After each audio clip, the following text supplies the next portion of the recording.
സ്വകാര്യ ബസ്സുകൾ ഇനി ആളുകളെ ഇടിച്ചു കൊന്നാൽ 6 മാസത്തേക്ക് പെർമിറ്റ് സസ്പെൻഡ് ചെയ്യും.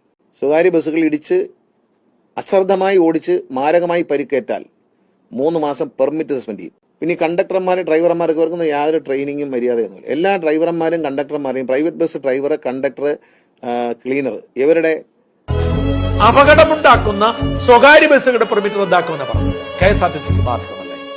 KSRTC അപകടം ഉണ്ടാക്കുന്നില്ലേ?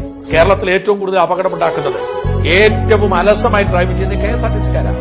ബഹുമാനപ്പെട്ട മന്ത്രി ഗണേശ, അങ്ങിൽ നിന്നും ഇതിനേക്കാൾ വിവേകമുള്ള പ്രായോഗികതയുള്ള നിർദ്ദേശങ്ങളാണ് ഞങ്ങൾ പ്രതീക്ഷിക്കുന്നത്, നയങ്ങളാണ് ഞങ്ങൾ പ്രതീക്ഷിക്കുന്നത്. ഏതോ തൃശ്ശൂരെങ്ങാണ്ടൊരു ടൂറിസ്റ്റ് ബസ് അപകടത്തിൽപ്പെട്ട ഉടൻ തന്നെ സകല ബസ്സുകളോടും വെള്ള പെയിന്റ് അടിക്കാൻ പറഞ്ഞു. എന്തൊരു മര്യാദകേടാണ്! ആ വെള്ള പെയിന്റ് അല്ലാത്തത് കൊണ്ടാണ് അപകടം ഉണ്ടായത്. വെള്ള പെയിന്റ് അടിച്ചുകൊണ്ട് പിന്നെ ടൂറിസ്റ്റ് ബസ്സുകളൊന്നും അപകടത്തിൽ പെട്ടിട്ടില്ലേ? എത്ര ലക്ഷം രൂപയാണ് ടൂറിസ്റ്റ് ബസ് ഉടമകൾക്ക് പണമായി നഷ്ടപ്പെട്ടത്?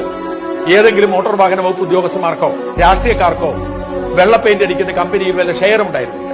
എന്തൊരു മര്യാദകേടാണ് ഇവർ കാട്ടുന്നത്! ഇങ്ങനെയാണ് നിയമം ഉണ്ടാക്കേണ്ടത്.